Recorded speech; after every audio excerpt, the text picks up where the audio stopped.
let's do another triangle congruence proof example. Once again, I know some textbooks use the standard old two-column proof and other textbooks use a flow chart. I'm going to do both. In this first slide, I'm going to do the standard two-column proof. In my next slide, I'll do the flow chart. If you're a flow chart school or curriculum, you can just go to that next chapter. All right, so here we have our two triangles, and we've been given that angle A is congruent to angle E. You can see I've marked those in. And we've been given that CE and CA are congruent. So I'm going to mark those in.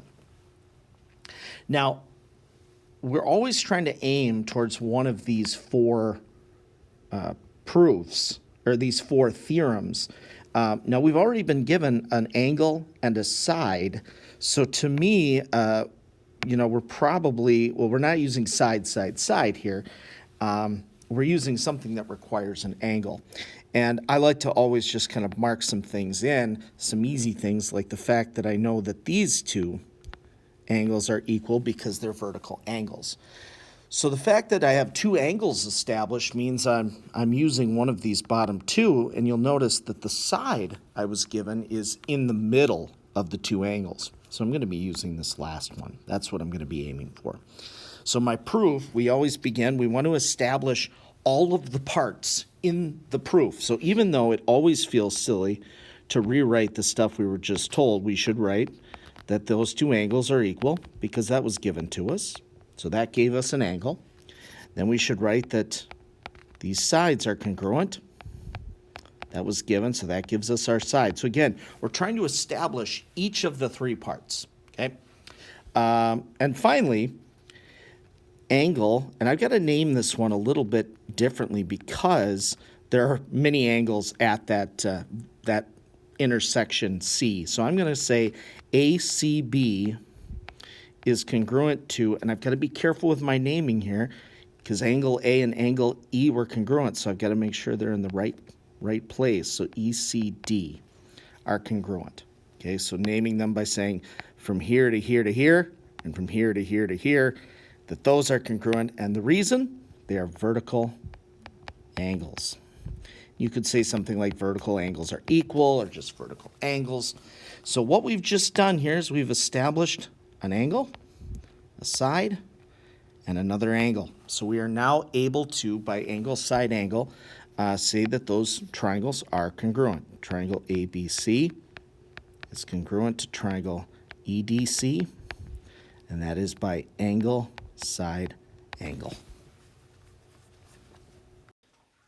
If this proof helped you, please like and subscribe for more geometry proofs. So I'm going to do this proof using the flowchart method. So you'll notice I was given these two angles that I've marked in. A and E are congruent. I've also been given that CE and CA are congruent. So right now I can pretty much rule out side, side, side because I was given an angle. So my theorem that I'm aiming for requires something about an angle and not three sides. I'm going to mark in the other thing I know that I learned right away in geometry, which is vertical angles are equal.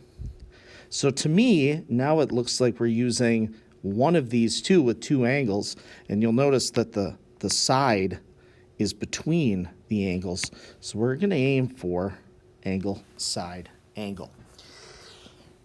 So we begin. We should have a little piece, a little box in our flow chart for each part of those sides, since we establish, or not sides, but each of those three things that makes the theorem work. So the angles were given to us, those two angles.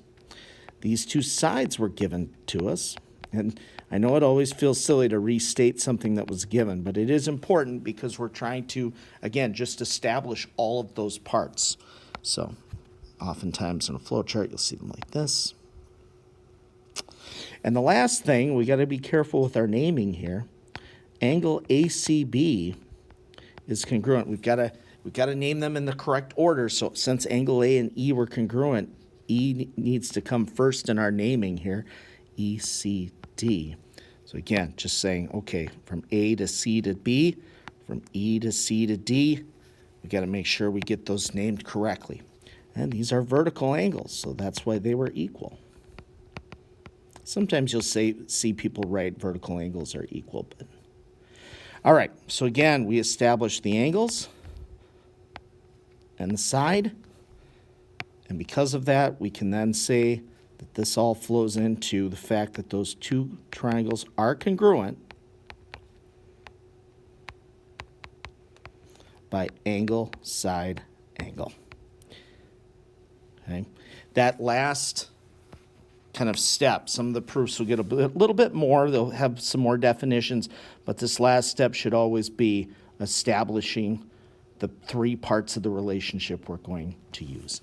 If this video helped you, please like and subscribe for more geometry content.